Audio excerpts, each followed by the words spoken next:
Ei, pessoal, se você ainda não tem isso que eu vou lhe dizer na sua cabeça, acho bom você colocar agora. Deus não tem nenhum pensamento mau a teu respeito. Tudo que Deus pensa a teu respeito é um pensamento de paz e não de mal. Se você está numa pior, queixe-se dos seus próprios erros, mas não de Deus, porque Ele nunca quis que você vivenciasse isso. Se você está no momento bom, glorifique a Deus, porque é dele que provém todas as bênçãos, que são verdadeiramente bênçãos.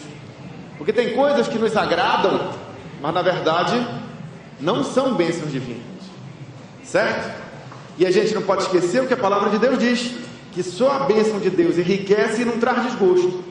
Porque tem coisas que acontecem que para nós parecem boas, mas na verdade tem um preço altíssimo, que mais cedo ou mais tarde vai ser cobrado, e na hora de pagar essa conta, você vai chorar um bocado, entendeu? Já o que acontece como bênção divina não é assim, porque a bênção de Deus não traz desgosto. Quando Jesus chama a humanidade a se ligar a Deus através dele, ele convida a humanidade para uma vida de vitória e não de derrota. O que a gente tem que entender apenas é que a vitória que Jesus nos propõe é uma vitória que transcende as coisas próprias dessa vida. É uma vitória para a eternidade. Porque Jesus não considera inteligente que um homem lute para ganhar o mundo inteiro se vier a perder sua alma. Seria preferível viver uma vida de derrota na terra, mas ter uma vitória eterna, do que ter uma vida de vitória na terra e ter uma derrota eterna. Seria preferível. Mas nem isso Jesus propõe. Jesus propõe uma vida de vitória de agora em diante e para toda a eternidade, ao lado do Deus Todo-Poderoso, Jeová. Entenderam? É claro que na vida existem provas, mas Jesus espera dos seus seguidores que eles sejam aprovados, que eles possam se apresentar diante dele como obreiros que não têm do que se vergonhar, que manejam bem a palavra da verdade, inculpáveis no meio de uma geração corrompida e corrupta. É isso que Jesus espera dos seus seguidores. É claro que na vida passamos por aflições, mas não podemos perder o bom ânimo, porque assim como ele venceu o mundo, todos aqueles que estejam com ele também vencerão. É claro. O objetivo de Jesus é a nossa vitória. O objetivo de Jesus ao nos chamar é nos conduzir em triunfo, mesmo diante de todas as dificuldades e armadilhas que nesse mundo podemos nos deparar. Se nós estivermos ligados com Jesus, as armadilhas vão ser colocadas, mas nós teremos a sabedoria e o poder vindo dele para desativá-las, de forma que nenhuma arma preparada contra nós prosperará, assim diz o profeta Isaías. Esse que é o conjunto da ideia do Evangelho. Jesus explicava isso da seguinte forma: pessoal, olha como é uma árvore. Ela tem um tronco e ela tem ramos. Se o ramo estiver ligado no tronco, tudo certo para o ramo. A seiva do tronco passa para o ramo tem vida e produz seu fruto. Beleza.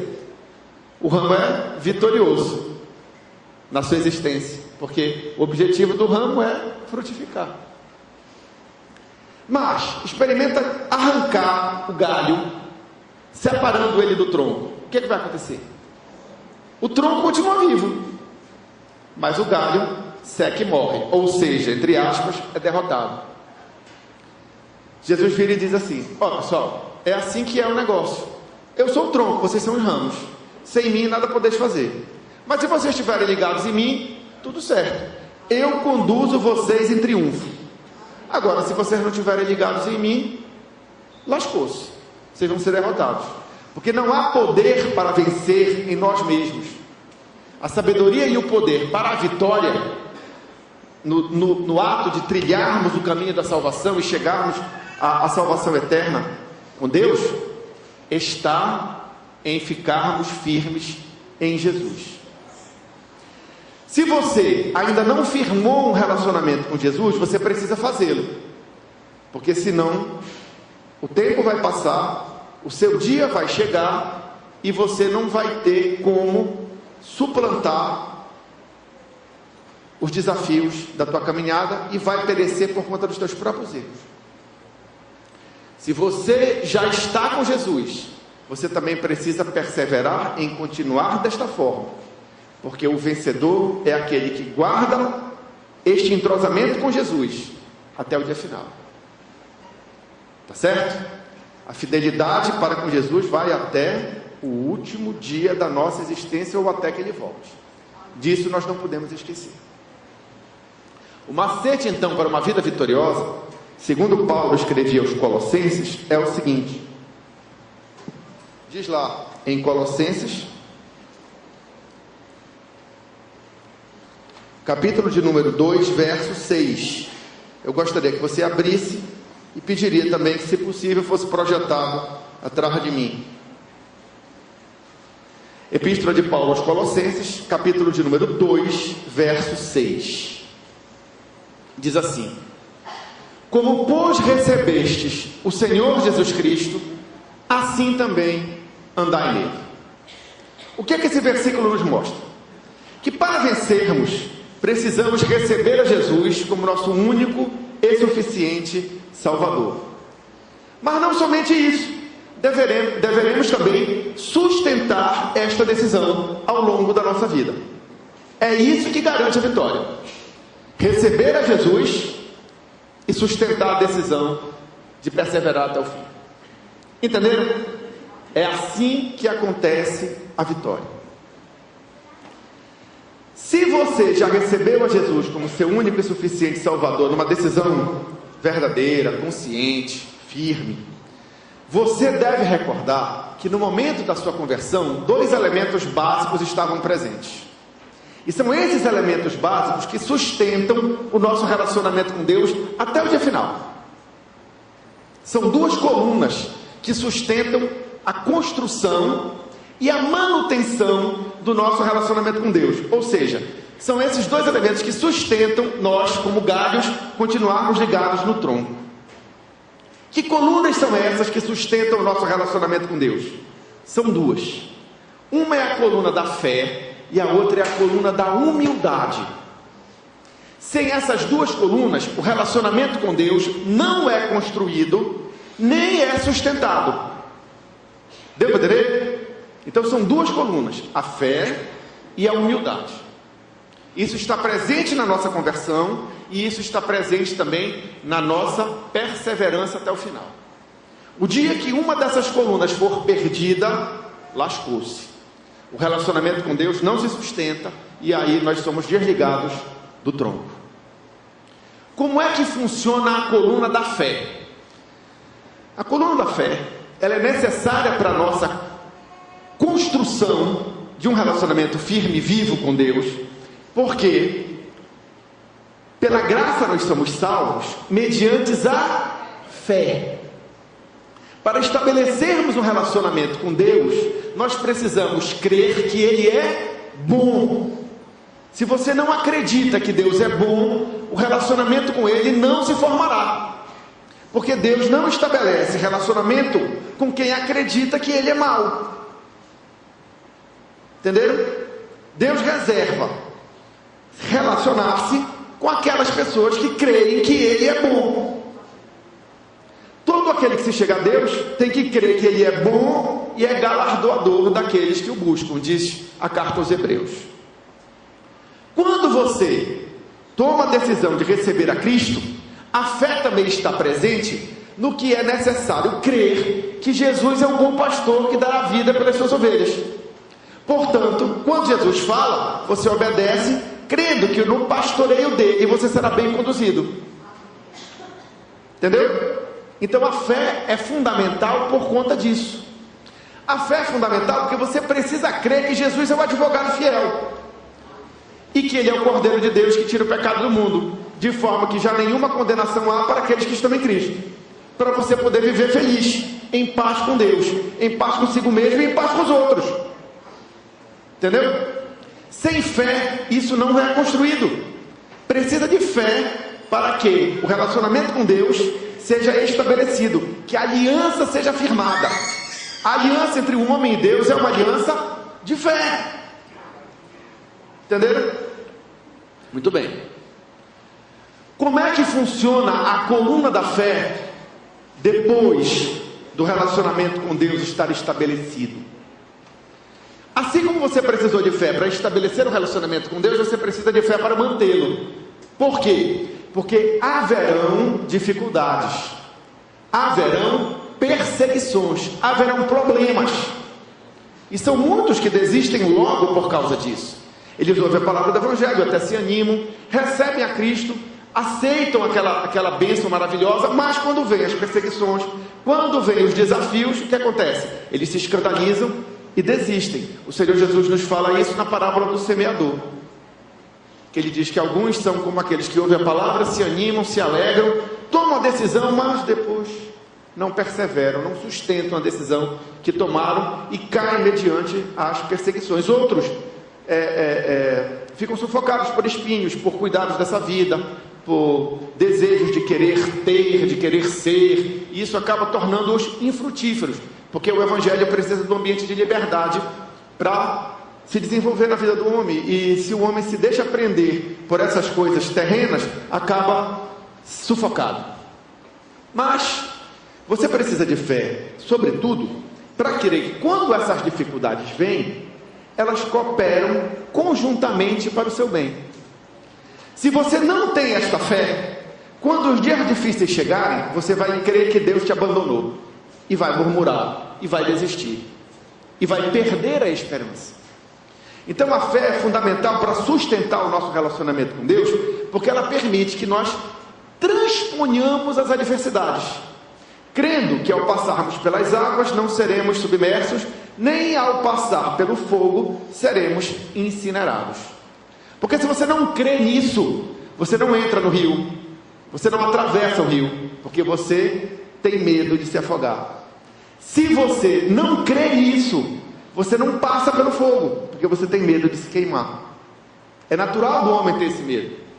E a vitória contra esse medo vem da fé, de que Deus é conosco, e que ao passarmos pelas águas não nos afogaremos, e ao passarmos pelo fogo não seremos incinerados. E quando fala água e fogo, são alusões aos problemas da vida, às situações difíceis da vida, às tristezas da vida, às mortes, às perdas, de uma maneira geral, que tanto chocam, que tanto, vamos dizer assim, afligem a humanidade como um todo. As decepções, as desilusões, as traições, enfim. Entenderam? Muito bem. Então, fé é fundamental. Outro mecanismo pelo qual a fé sustenta o nosso relacionamento com Deus é que, para as ordens do Senhor serem obedecidas, é necessário uma busca de fé e uma relação de obediência àquilo que se recebeu. Porque o justo, pela sua fé, viverá. Como é que funciona? Você busca Deus, você veio à igreja, você está aqui ouvindo a palavra do Senhor, você veio. Você tomou a decisão, isso é uma decisão de fé. Eu vou porque eu quero aprender o que Deus quer para mim. Você lê a sua Bíblia, você estuda, você medita, você ora a Deus. Por quê? Porque você crê que quem pede recebe, quem procura acha, a quem bate na porta, a porta se abre. Você crê ou não crê? De que maneira isso funciona para sustentar o teu relacionamento com Deus? É muito simples. Se você procura e acha, aquilo que Deus falou no teu coração é a palavra dele para a tua vida. As ovelhas de Jesus conhecem a sua voz. Então, se Jesus falou, você sabe que Jesus falou. Isso você tem que fazer.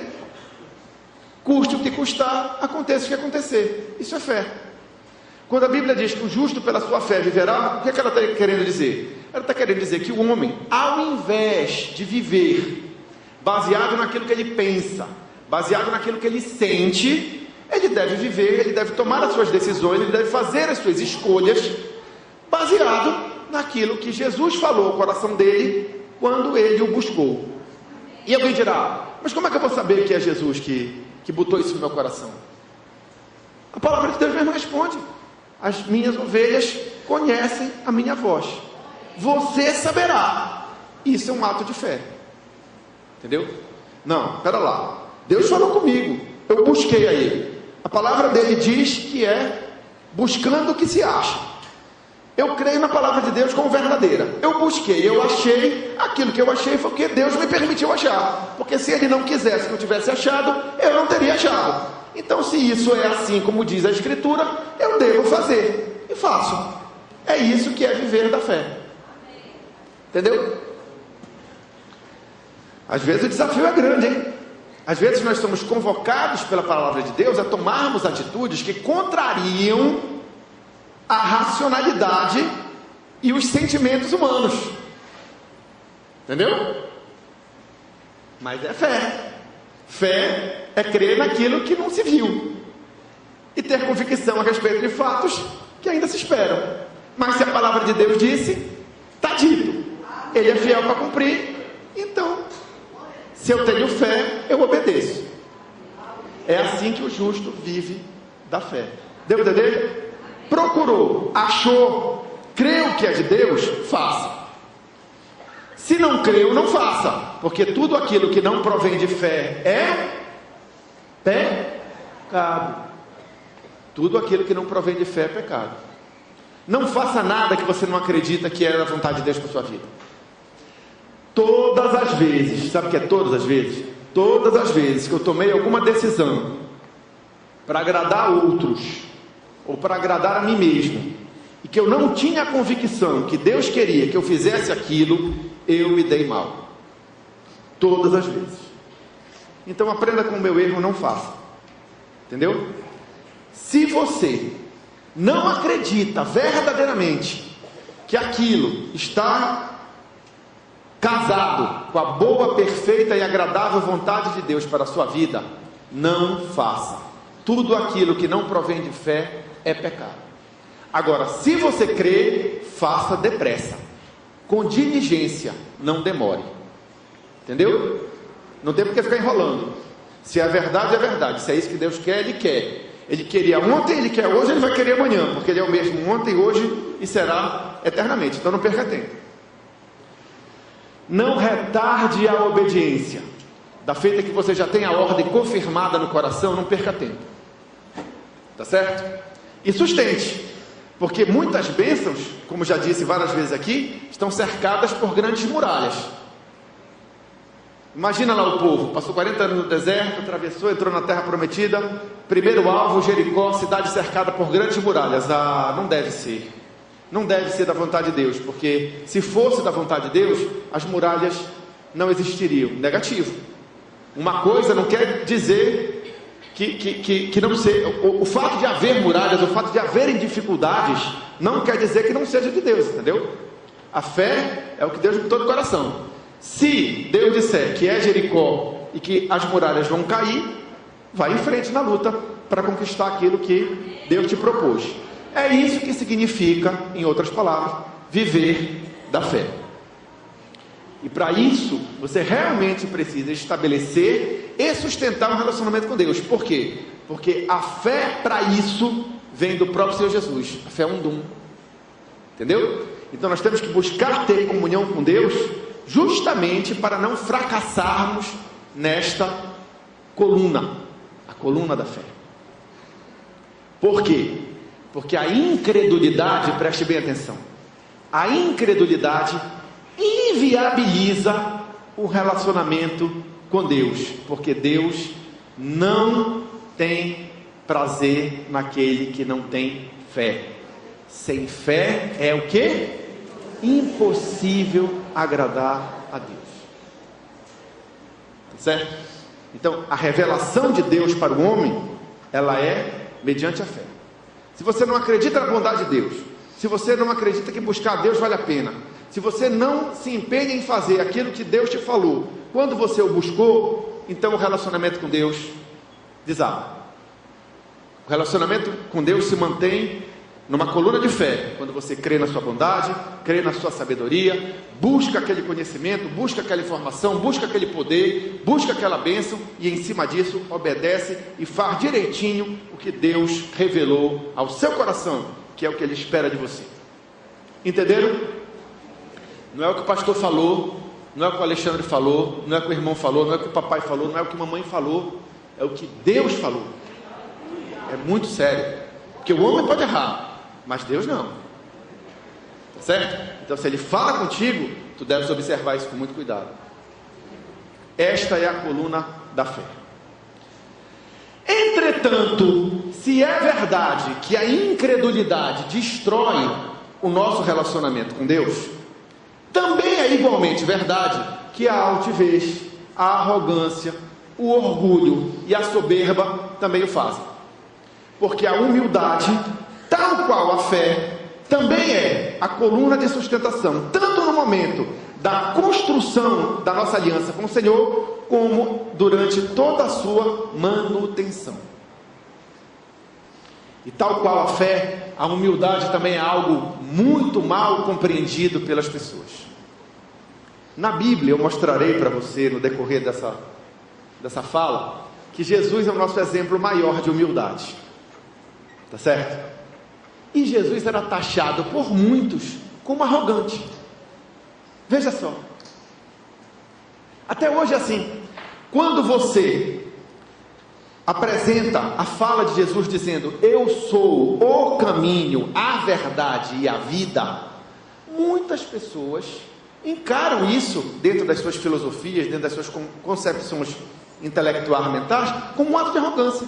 Olha quem é esse Jesus, rapaz, que diz que Ele é o caminho para Deus, que não existe outro, é só Ele. Petulante, né? Muitas pessoas podem considerar dessa maneira, gente. Equivocada, mas é uma maneira de considerar. Na época, em vida terrena, Jesus passou por isso. Era fundamental que Jesus se mostrasse diante dos hebreus para os quais Ele havia sido enviado, que Ele era o Messias. E que, portanto, como o Messias, como o ungido de Deus, como o Cordeiro de Deus que tira o pecado do mundo, evidentemente, Ele tinha uma conotação superior à de Moisés e à de Abraão, que eram as figuras que, no contexto do ambiente em que Jesus vivia, eram as mais enaltecidas, as mais aclamadas. E aí, quando Jesus virou-se e disse: ei pessoal, antes de Abraão eu já era, ou seja, antes de Abraão eu já estava atuante, eu já era, porque eu sempre existi. Aí quiseram agredir Jesus, pessoal, entendeu? E disseram: é arrogante, ele se acha mais do que Moisés, ele se acha mais do que Abraão. As pessoas da época de Jesus viram Jesus assim, tá certo? Mas nós sabemos que Jesus, biblicamente falando, é o exemplo máximo de humildade. Então, para você ver como humildade é uma coisa mal compreendida.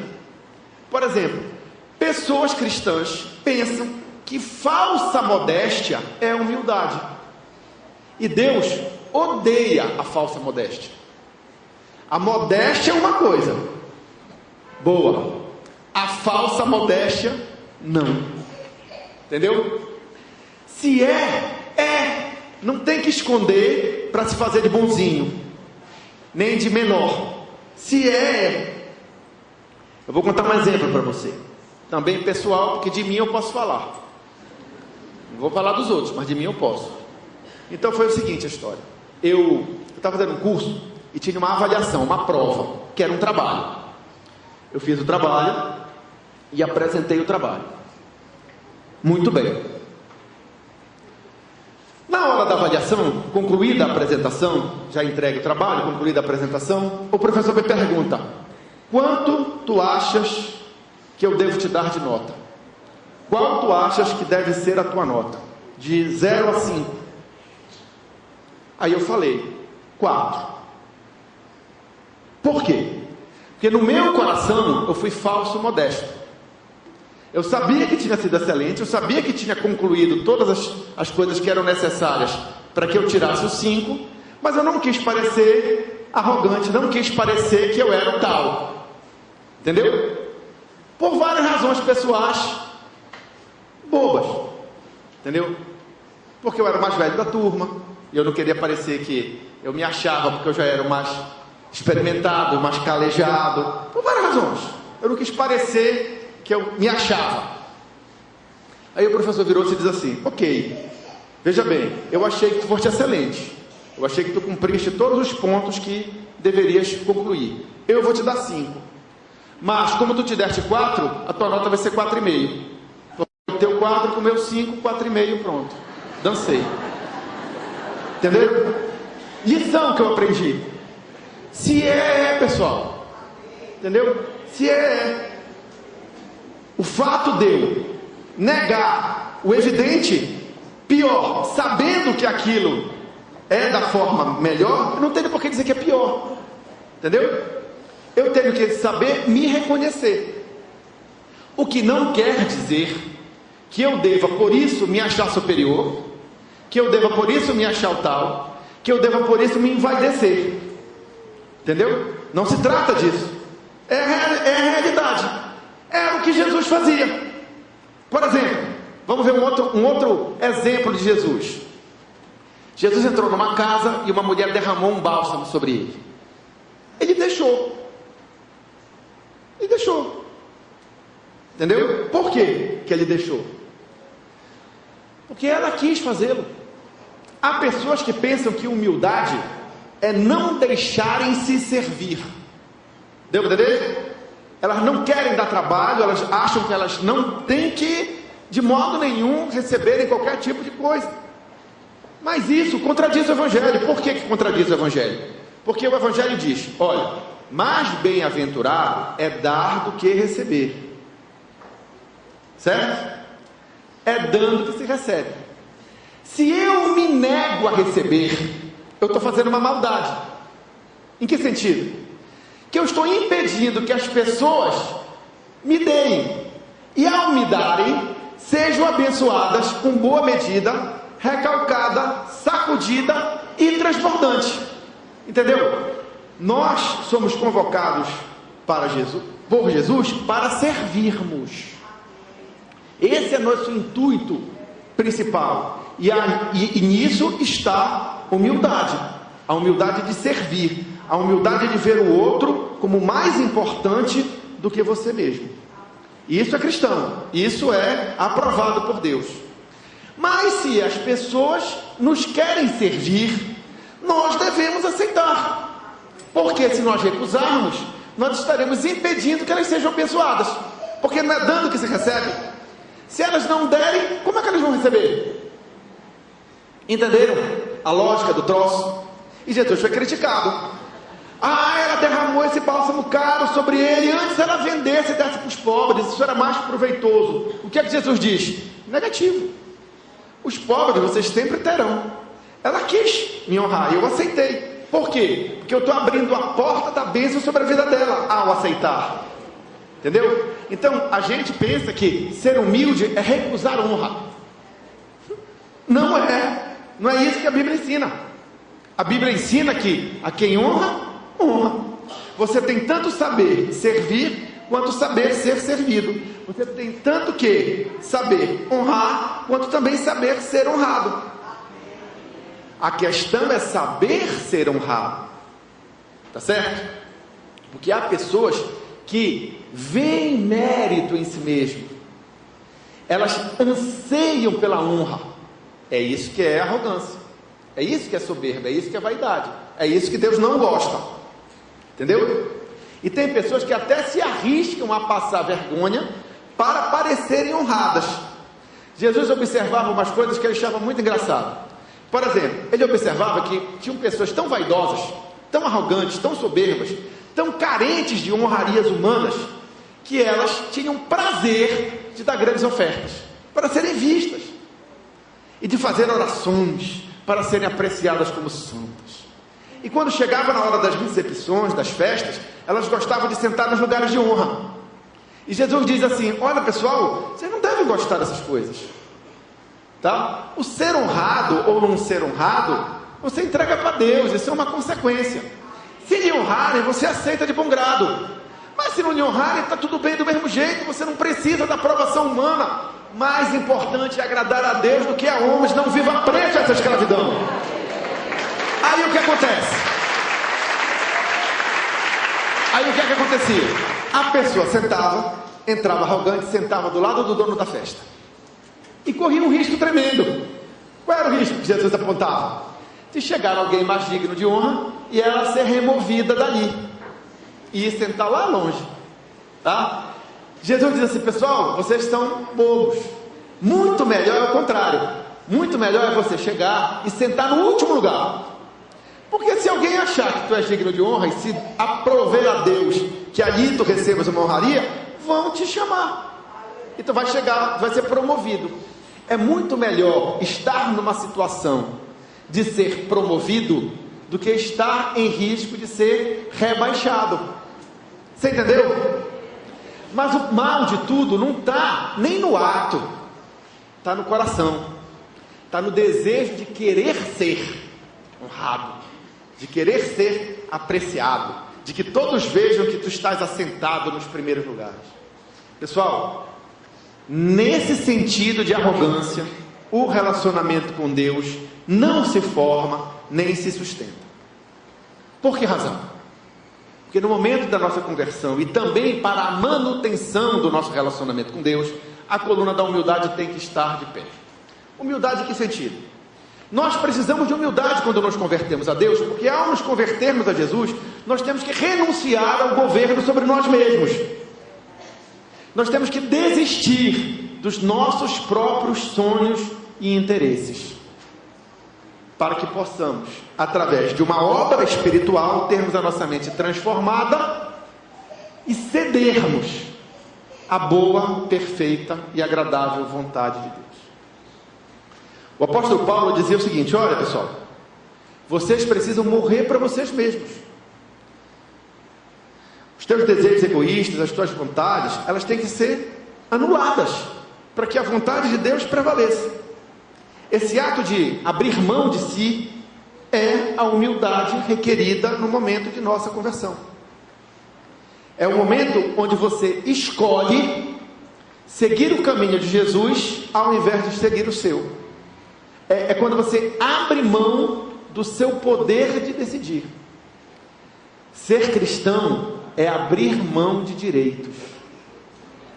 Fizeram uma coisa contra você, você teria o direito de revidar, mas você desiste disso porque considera que só Deus é reto juiz.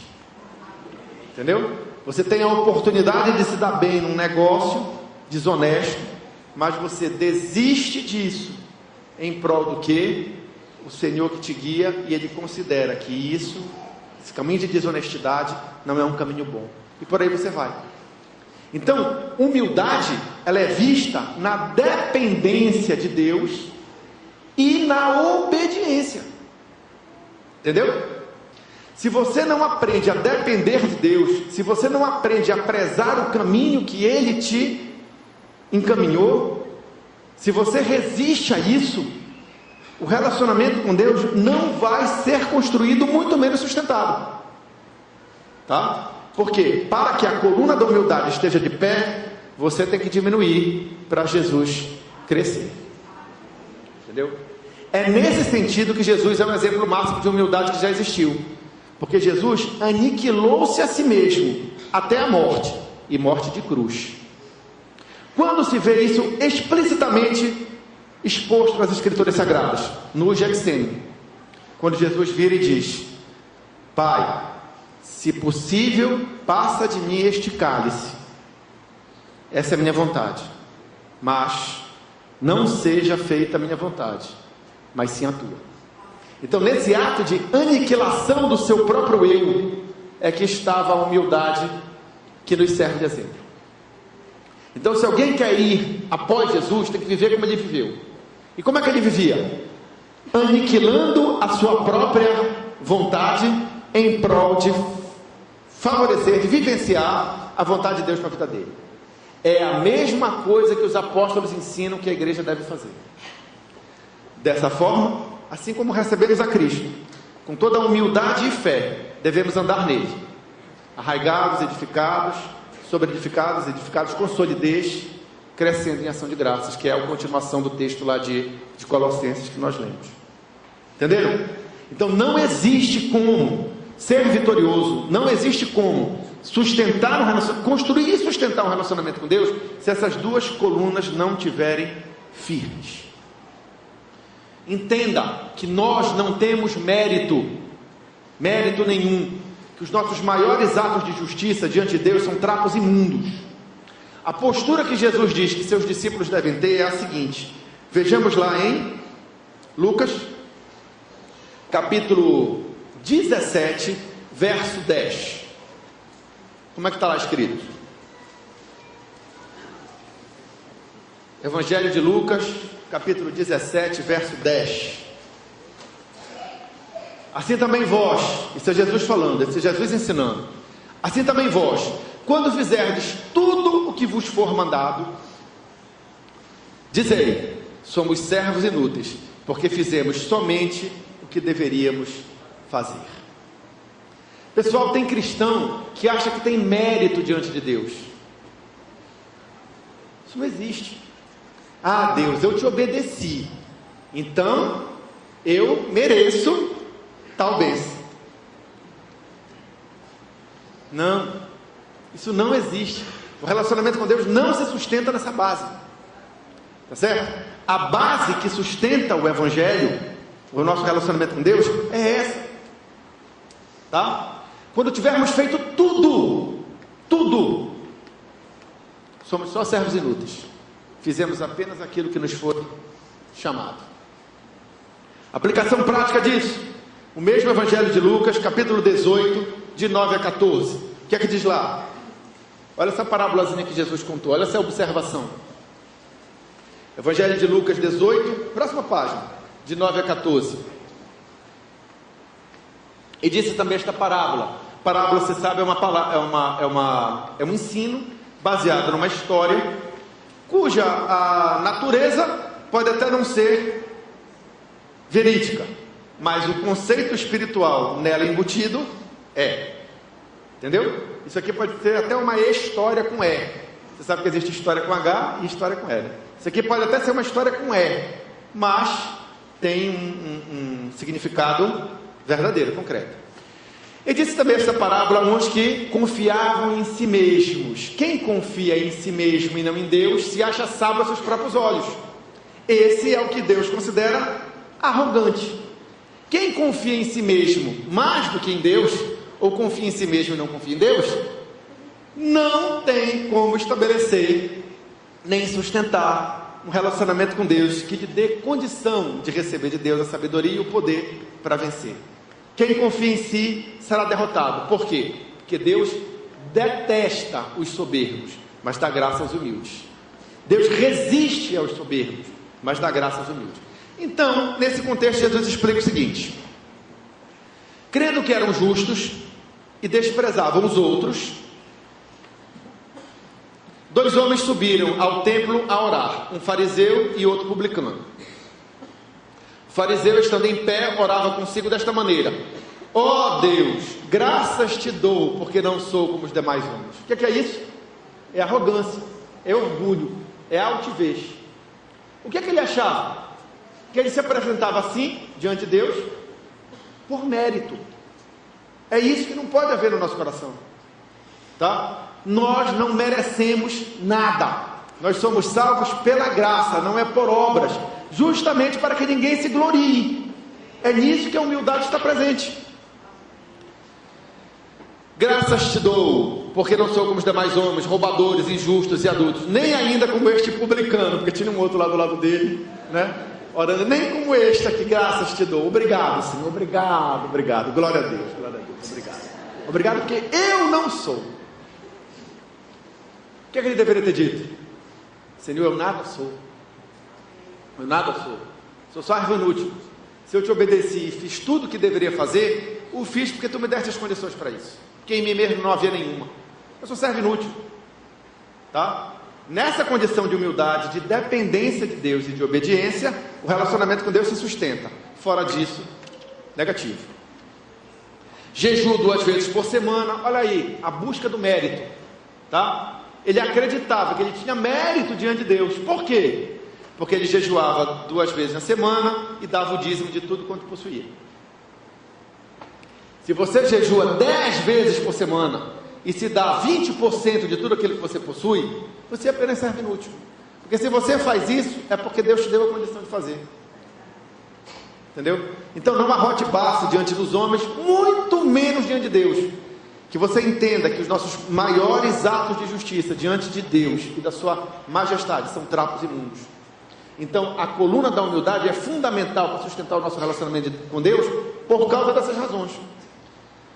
O publicano, porém, estando em pé de longe, nem ainda queria levantar os olhos aos céus, mas batia no peito dizendo: ó Deus, tem misericórdia de mim, pecador. Quer dizer, o publicano não cansava a Deus apresentando-lhe méritos que nem eram seus, como fazia o fariseu. Entenderam? O publicano poderia não ter as obras que o fariseu tinha, tá certo? Mas mesmo que tivesse, reconhecia que eram obras que ele só poderia realizar por conta da bênção de Deus sobre a vida dele.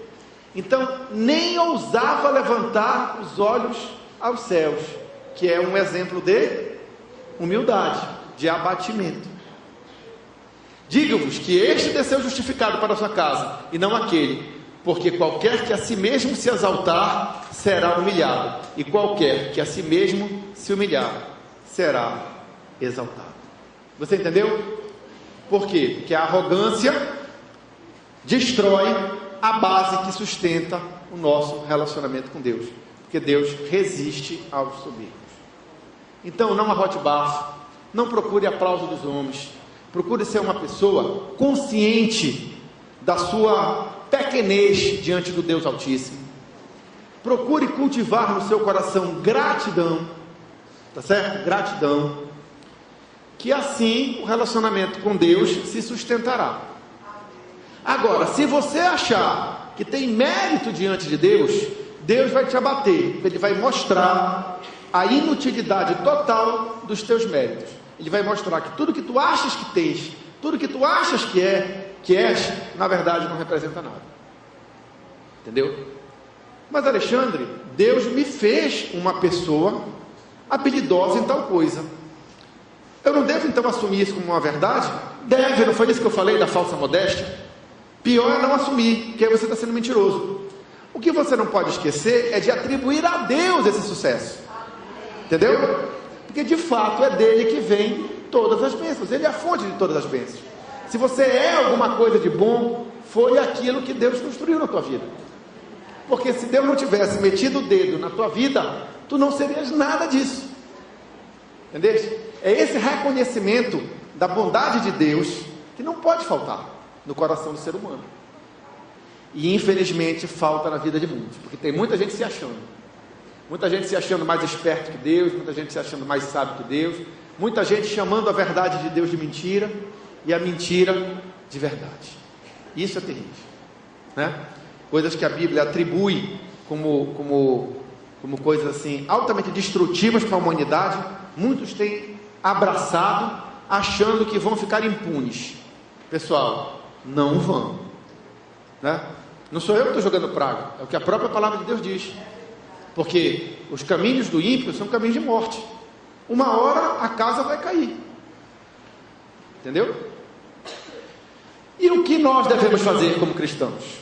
Verifique lá o que está escrito em 1 Pedro,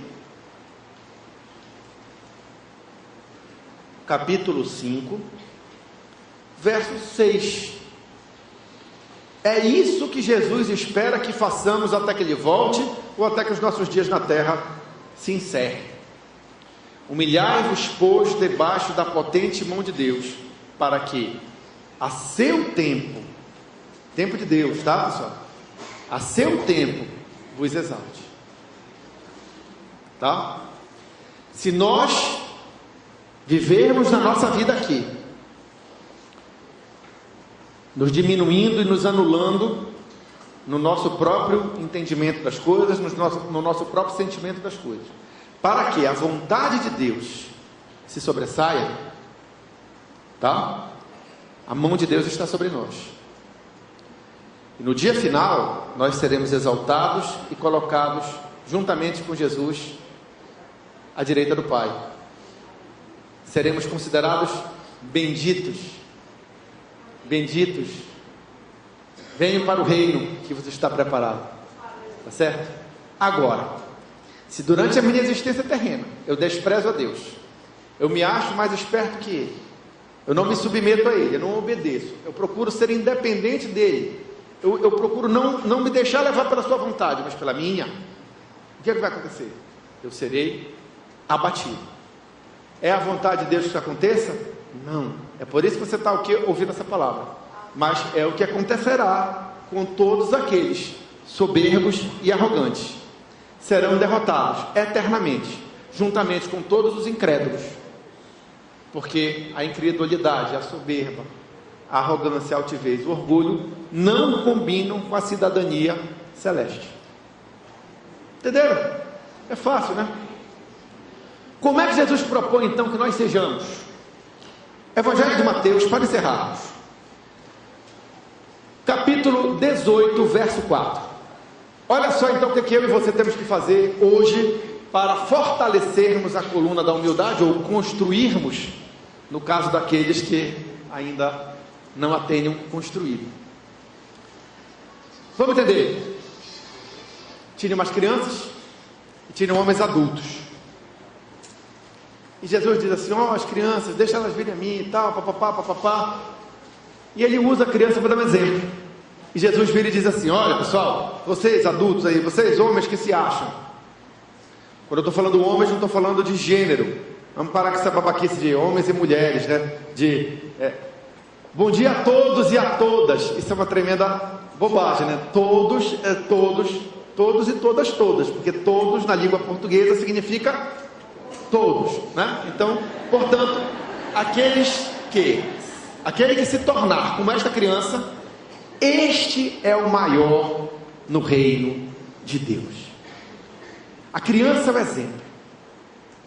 Tem gente que eu andei conversando, certo, sobre esse texto, e que acha que a criança foi usada como exemplo por causa da sua pureza, que Jesus aqui está falando de pureza. Mas a Bíblia não diz isso. A Bíblia diz que a criança já tem pecado, entendeu? Que a criança já tem estutícia. Não estou falando do bebezinho recém-nascido, estou falando da criança, né? Da criança. Eu não sei quantos anos tinha essa criança aqui, mas abaixo de 13 anos lá no tempo de Jesus era criança. 13 anos aqui virava adulto. Não tinha adolescência naquele tempo, tá pessoal? Com 13 anos era homem. Entendeu? Naquele tempo era assim. 13 anos.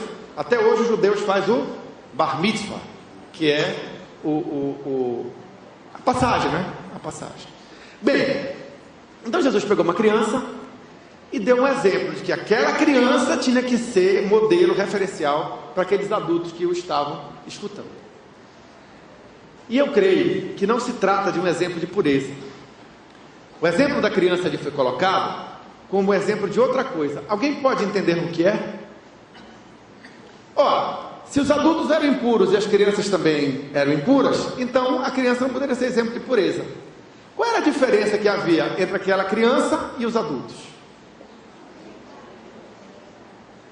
Dependência. Os adultos, por serem adultos, eram independentes, donos de seus narizes. A criança, por ser criança, não era. A criança depende. Então, o que eu entendo que nós devemos fazer, e é o que eu creio ser o ensino que Jesus quis transmitir através desse versículo, é o seguinte: olha pessoal, está vendo essa criança? Ela não é dona do seu próprio nariz. Vocês são, essa criança não. Tá? Mas, se vocês querem entrar no reino eterno do nosso Deus, eu acho bom vocês aprenderem com essa criança a não serem donos dos seus narizes. O que Jesus está querendo dizer é o seguinte: pessoal, quem é de Jesus, quem é de Deus, não pode ser dono do seu próprio nariz. Quem é do povo do Senhor foi comprado, não por meio de coisas corruptíveis como ouro ou prata, mas o sangue dele próprio que ainda seria derramado. Então nós temos que nos ver como crianças, dependentes do nosso Deus. Tá certo? O que é que destrói o nosso relacionamento com Deus? É nós nos acharmos donos dos nossos próprios narizes. E aí fazemos o que queremos, quando achamos que devemos. É isso que acaba. Entendeu? Ser humilde é ser como uma criança, dependente de Deus. Ou seja, não ser dono do próprio nariz. Entenderam? A obra, o principal da obra de Deus, como eu sinto no meu coração que deve ocorrer aqui no nosso meio, não é nem um despertar da fé. Fé, eu creio que você já sabe que precisa cultivar. E que precisa estar diante de Deus para receber, porque a fé que salva vem dele próprio. O que eu quero rever com você hoje é a tua postura de humildade. Será que tu não anda achando que é dono do teu próprio nariz? Porque se você anda achando que é dono do teu próprio nariz, você não está no caminho da vitória. Você está no caminho da derrota. Tá? Então hoje você vai ter oportunidade, enquanto igreja, de refletir sobre isso, de ver quem está mandando, se é você mesmo ou se é Deus. Ver quem está agindo como cabeça, se é Jesus ou se é você. Ver quem está dando ordem para quem, se é Jesus que está ordenando a sua existência ou se é você que está querendo dar ordem em Jesus, dizendo: Deus, eu quero isso, Deus, eu quero aquilo, Deus faz assim, Deus faz assado. Entendeu? Isso é um negócio que não funciona, pessoal. Deus é Deus. Tem que ter respeito com Ele. Respeito. Ele é amoroso, Ele é bondoso, Ele é paciente? É, mas Ele é Deus todo-poderoso. Nós precisamos nos mancar. Nós precisamos aprender a baixar a cabeça, a dobrar os joelhos e a inclinar os ouvidos e a fechar a boca. Entendeu? Isso é a humildade que conduz à salvação. Não é a falsa modéstia, não é você não querer ser servido, não é nada disso. É a humildade para se anular, para baixar a bola e para se sujeitar a Deus. Porque debaixo da potente mão de Deus estamos seguros, e no devido tempo Ele nos exaltará. Quem quiser viver independente de Deus pagará um preço eterno muito alto. Eu não quero. Acho melhor você também não querer.